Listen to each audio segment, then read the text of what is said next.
प्यारे बच्चों, आज से पहले मैं आप लोगों को अध्याय 6 तक पढ़ा चुकी हूँ गृह विज्ञान के अंतर्गत, और आज मैं आपको अध्याय 7 पढ़ाऊँगी। पाठ का नाम है अशुद्ध जल से फैलने वाले रोग। इसमें अशुद्ध जल से फैलने वाले रोग के अंतर्गत आप पढ़ेंगी पेचिश, अतिसार और हैजा। बच्चों, जैसा कि आप लोग जानते हैं कि जल हमारे जीवन के लिए महत्वपूर्ण तत्व होता है। जल के बिना हमारा जीवन संभव नहीं हो सकता। अतः जिस जल को हम पीते हैं वह अशुद्ध होता है, और उस अशुद्ध जल को शुद्ध करने के लिए हम उसे उबालते हैं, और उबाल कर पीते हैं। वही जल जो है शुद्ध होता है। बच्चों, हमारे शारीरिक और मानसिक विकास के लिए शुद्ध जल का होना महत्वपूर्ण होता है, और जो हमें जल प्राप्त होता है वह अनेक प्रकार के घुलनशील और घुलनशील अशुद्धियों को लेकर रहता है। उसमें अनेक प्रकार के विषैले रासायनिक पदार्थ मिले होते हैं, और जिसका सेवन करने से हमारा शरीर अनेक प्रकार के रोगाणुओं से ग्रसित हो जाता है। जो उन जल में विलीन जो छोटे छोटे सूक्ष्म जो रोगाणु होते हैं वह हमारे शरीर को रोगग्रस्त कर देते हैं, और हमारा शरीर जो है रोगग्रस्त हो जाता है, जिसका शिकार हम होते हैं, और वह कई प्रकार की बीमारियों को जन्म देता है। जैसे पेचिश हुआ, अतिसार हुआ, हैजा हुआ, टाइफाइड हुआ। यह अशुद्ध जल के सेवन करने से सारी बीमारियां हमें होती हैं। अतः हमें जल को शुद्ध करके उसे उबाल करके पीना चाहिए, जिससे कि हम इन सभी बीमारियों से मुक्त हो सकें। बच्चों, अब आप आगे देखिए कि पेचिश रोग क्या होता है।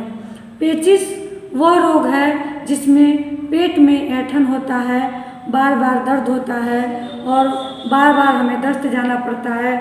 और जब हम बार बार दस्त जाते हैं तो पेट ऐंठन होकर के दस्त होता है, और दस्त के साथ आँव आता है, और एक चिपचिपा प्रकार का आँव आता है। और उसके साथ यदि हम बार बार दस्त जाने लगते हैं तो उसके साथ जो है रक्त भी आने लगता है।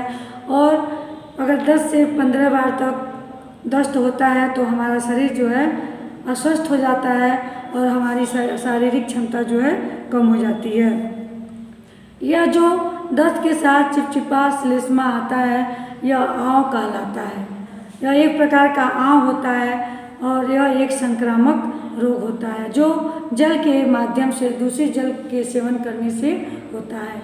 बच्चों, परीक्षा की दृष्टि से यह पाठ अत्यंत ही महत्वपूर्ण है, और इस पाठ में पेचिश, हैजा और अतिसार, टाइफाइड, इन सभी टॉपिकों पे आप लोग ध्यान दीजिएगा। मैं आप लोगों को यह सेंड कर चुकी हूँ, और आज मैं आप लोगों को समझा रही हूँ, और आप लोग ध्यान से इसे समझिएगा। अब है यह आँव। पेचिश किसे कहते हैं मैं आपको बताएं। यह एक प्रकार का आँव होता है जो जल के माध्यम से फैलता है, संक्रामक रोग होता है। इसमें बार बार दस्त होता है। दस्त के साथ जो है चिपचिपा श्लेष्मा जैसे पदार्थ आते हैं, और इसके साथ कई बार दस्त होने से रक्त भी आने लगता है, जो हमारे शरीर के लिए खतरनाक होता है। अब है पेचिश के प्रकार। बच्चों, पेचिश 2 प्रकार का होता है। एक होता है एमीबिक और दूसरा होता है बैसिलस। एमीबिक पेचिश जो है एमोएबिया नामक रोगाणु द्वारा फैलता है, और बैसिलस जो होता है बैसिलस नामक रोगाणु द्वारा फैलता है। यह जो है पेचिश अधिक हानि हमारे शरीर को पहुंचाता है, अर्थात बैसिलस नामक जो रोगाणु होते हैं वो हमारे शरीर को अधिक हानि पहुंचाते हैं। तो बच्चों, अति लघुत्तरी में भी हमें परीक्षा में यह पूछा जाता है कि पेचिश रोग के 2 प्रकार बताइए, या पेचिश रोग को उत्पन्न करने वाले रोगाणुओं के नाम बताइए। तो प्रकार और रोगाणुओं का नाम आप लोगों को याद रखना भी आवश्यक होता है। अब पेचिश के कारण, पेचिश होने के क्या कारण होते हैं। यह जो है मुख्यतः मक्खियों के द्वारा फैलता है। मक्खियाँ मल मूत्र पर बैठती हैं, और वह हमारे उड़ करके आती हैं हमारे जल पर। यदि हमारे भोजन और जल खुले हों उस पर बैठती हैं, और जब स्वस्थ व्यक्ति उसका सेवन करता है तो वह उन रोगाणुओं के द्वारा जो है ग्रसित हो जाता है। अब रोग के लक्षण, हम कैसे पता चलेगा कि हमें पेचिश रोग हो गया है। तो इसके कई लक्षण हैं बच्चों। पहला है जो हम आप लोगों को बताए हैं, पेट में ऐंठन होता है और इसके साथ जो है दस्त शुरू हो जाता है। दूसरा है प्रजीवाणु प्रायः आंतों की झिल्ली में घाव कर देते हैं और जिससे मल के साथ रक्त आने लगता है। ये यकृत एवं तिल्ली को भी प्रभावित करते हैं। यह हमारे आंत में जो झिल्ली होता है उस झिल्ली में इसके जीवाणु जो है जाकर पनपते हैं और उसे घाव बना देते हैं और जब चिपचिपा श्लेष्मा आता है हमारे गुहा के द्वारा तो उसके द्वारा रक्त भी आने लगता है। तीसरा है बैसिलरी जीवाणु से होने वाली पेचिश में ज्वर भी आ जाता है। बच्चों जब बार बार दस्त होने लगता है, पेट में ऐंठन होकर आप जाएंगी दस्त के लिए, थोड़ा सा दस्त होता है, पुनः हम चले आते हैं और ऐसा लगता है पुनः हमें दस्त लगा हुआ है। तो और जब उसके साथ रक्त आने लगता है तो ऐसे हमारा शरीर कमज़ोर हो जाता है, पेट दर्द से मनुष्य का शरीर हाश हो जाता है और इसके साथ जो है बुखार होने लगता है। अधिक समय तक रोगग्रस्त होने पर मल के साथ रुधिर आने लगता है। पांचवा है हड्डियों में तेज दर्द होता है जो महीनों तक चलता है। तो यह हुआ आपके पेचिश रोग के लक्षण। पेचिश रोग क्या होता है, पेचिश के कारण क्या होते हैं। तो पेचिश रोग फैलाने में सबसे महत्वपूर्ण भूमिका मक्खियों का होता है। और उसके बाद रोग के लक्षण क्या होते हैं, रोग से बचने के उपाय क्या होते हैं। बच्चों रोगी को सबसे पृथक और स्वच्छ कक्ष में हमें रखना चाहिए और पर्याप्त मात्रा में उसे शुद्ध वायु मिलना चाहिए। रोगी के मल के निसंक्रमण तथा उसे जलाने के लिए हमें अनेक प्रकार के रासायनिक पदार्थों का प्रयोग करना चाहिए, क्योंकि उनके मल में अनेक प्रकार के रोगाणु होते हैं और वह कहीं किसी अन्य स्वस्थ व्यक्ति को प्रभावित न करें, इसलिए रासायनिक पदार्थों से उसे विसंक्रमित करना पड़ता है। बच्चों कभी पानी के स्थानों, कुआं, तालाबों और नदियों के आसपास रोगी का मल हमें नहीं फेंकना चाहिए। शहर की नगरपालिका को रोगी की सूचना तुरंत दे देनी चाहिए। यदि किसी व्यक्ति को पेचिश हो गया है तो उसे हमें अपने शहर के निकट जो शहर होता है उसकी नगरपालिका को सूचना देनी चाहिए और नगरपालिका का यह कर्तव्य होता है कि नगर की स्वच्छता का विशेष ध्यान रखे। साथ ही साथ कुआं और तालाबों के पानी की शुद्धि पोटेशियम परमैंगनेट, जिसे लाल दवा भी हम कहते हैं, इससे करवानी चाहिए। सड़कों आदि की सफाई तथा नगर की गंदगी को हटाने का उचित प्रबंध होना आवश्यक होता है। भोजन की शुद्धि पर प्रत्येक मनुष्य को विशेष ध्यान देना चाहिए। पानी उबालकर तथा छानकर पीना उचित है। भोजन स्वच्छता से पका हुआ तथा ताज़ा खाना चाहिए। भोजन को हमें सदैव ढक कर रखना चाहिए। खुला हुआ भोजन का प्रयोग कभी भी नहीं करना चाहिए तथा बासी भोजन, बाजार की मिठाइयाँ, कच्चे या अधिक पके फल नहीं खाने चाहिए। भोजन को ढककर मक्खियों से बचाने का विशेष ध्यान रखना चाहिए। यह हमें इस बीमारी से बचाने का उपाय है। और घरों के पखानों, गौशालों आदि की सफाई अत्यंत आवश्यक है। इन सब स्थानों को फिनाइल से धुलना चाहिए, निसंक्रामक वस्तुओं से निसंक्रमण करना चाहिए तथा इन सब स्थानों को फिनाइल से धुलवाने के साथ साथ हमें रोगी की जितनी भी वस्तुएं हैं, भोजन, वस्त्र, उनके बर्तन, सबको धूप में दिखलाना चाहिए। पेचिश के जीवाणु धूप से बड़ी शीघ्रता से मर जाते हैं। अतः बच्चों इस रोग से बचने के लिए सबसे अधिक आवश्यकता हमें है स्वच्छता बनाए रखना, शुद्ध वायु का होना, जल और भोजन शुद्ध करना, कभी भी खुले हुए भोजन और पानी का प्रयोग नहीं करना चाहिए तथा साथ ही साथ बच्चों यदि किसी व्यक्ति को यह रोग हो जाता है तो इस रोग में उसे इसबगोल की भूसी, दही, मट्ठा यह उसके लिए लाभप्रद होता है। कच्ची पकी सौंफ, बेल का मुरब्बा, नींबू, कागजी नींबू जिसमें जो है नमक मिला करके पीने से यह हमारे शरीर के लिए बहुत ही लाभप्रद होता है। बच्चों यह था हमारे लिए पेचिश क्या होता है, कारण, लक्षण और उपचार। अब हम अतिसार के बारे में जानेंगे। अतिसार क्या होता है। अतिसार जो है यह भी एक जल द्वारा संक्रामित रोग है और यह जल और दूध के माध्यम से होता है। यदि हम खुले हुए जल, अशुद्ध जल और दूध का सेवन करते हैं तो यह रोग होता है। लेकिन बच्चों या प्रायः 5 से 6 साल के बच्चों तक, छोटे से लेकर 5 साल के बच्चों तक को ही होता है। इसमें बार बार दस्त होता है और दस्त हरे रंग का होता है। 10 से 15 या 20 बार दस्त होता है तो उसके साथ गांठ भी आने लगता है। यह हमारा था पेचिश रोग।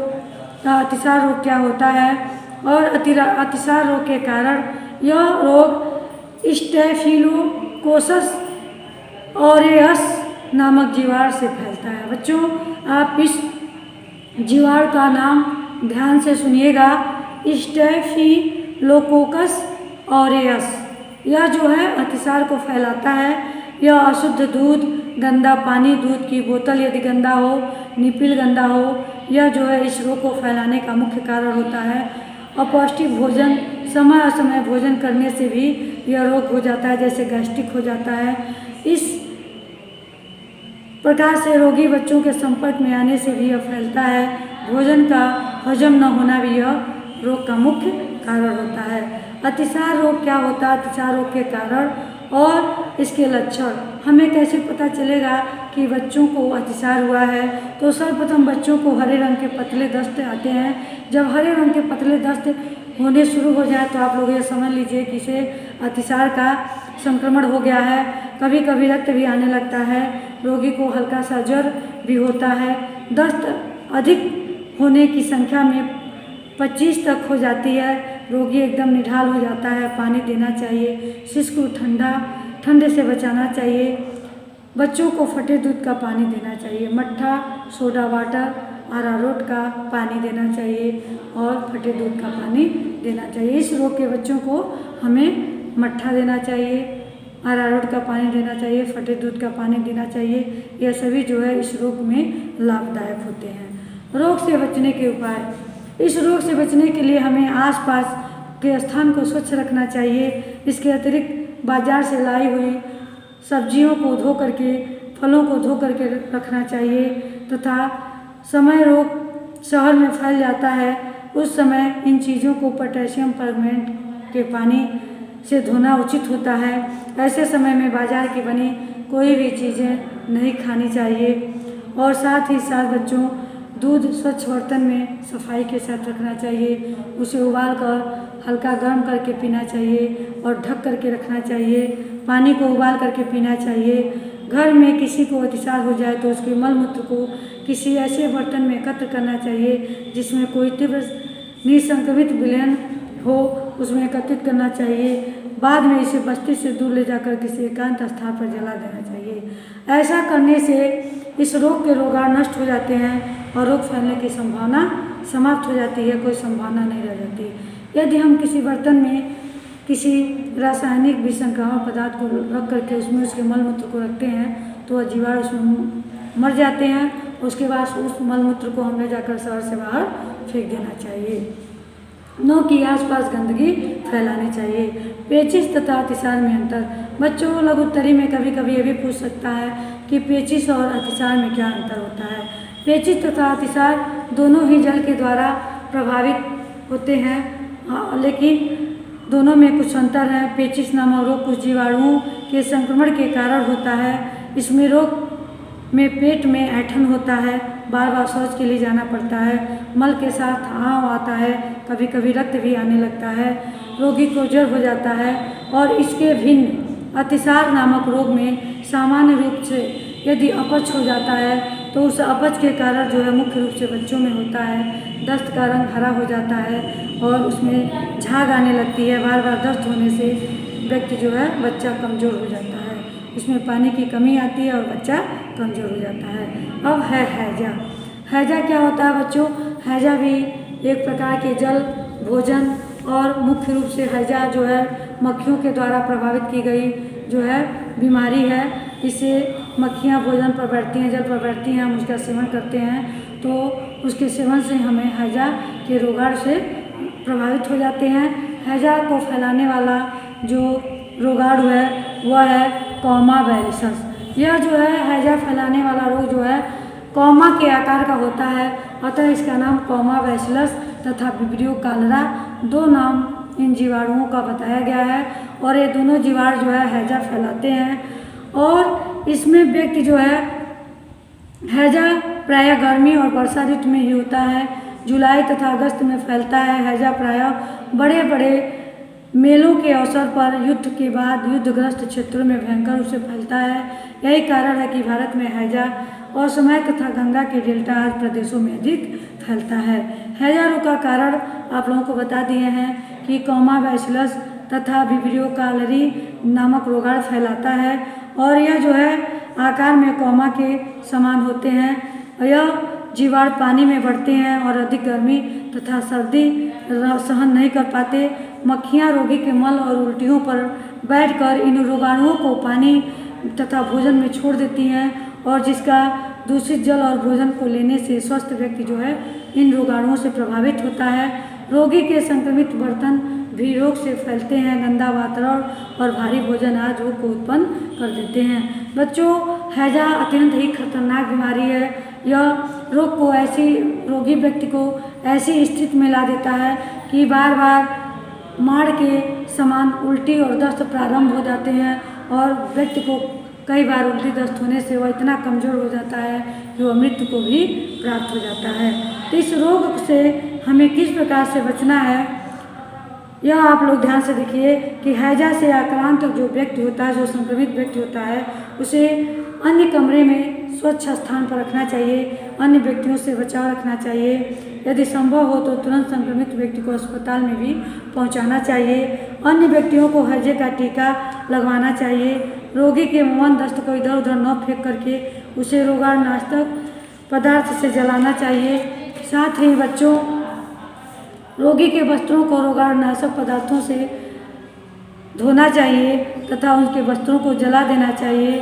अगला नंबर है, रोगी के मल तथा वमन को जलाशयों के पास भूल कर भी नहीं फेंकना चाहिए। उनमें रोगी के मल वस्त्र ही नहीं धोने चाहिए। 7वां है, रोगी की परिचर्या करने वाले को सदैव रोगाणुनाशक पदार्थ मिले जल की सेवन करना चाहिए। अपने हाथ पैर को हमेशा पोटेशियम परमैंगनेट से धोना चाहिए, कुल्ला करना चाहिए। महामारी के समय बासी भोजन नहीं करना चाहिए। बाजार की मिठाइयाँ तथा दूषित पदार्थ को नहीं खाना चाहिए। साथ ही मक्खियों को भोजन पर नहीं बैठने देना चाहिए। 9वां है, अपने घर तथा नदियों नालियों और सफाई करना चाहिए, रोगाणुनाशक करना चाहिए।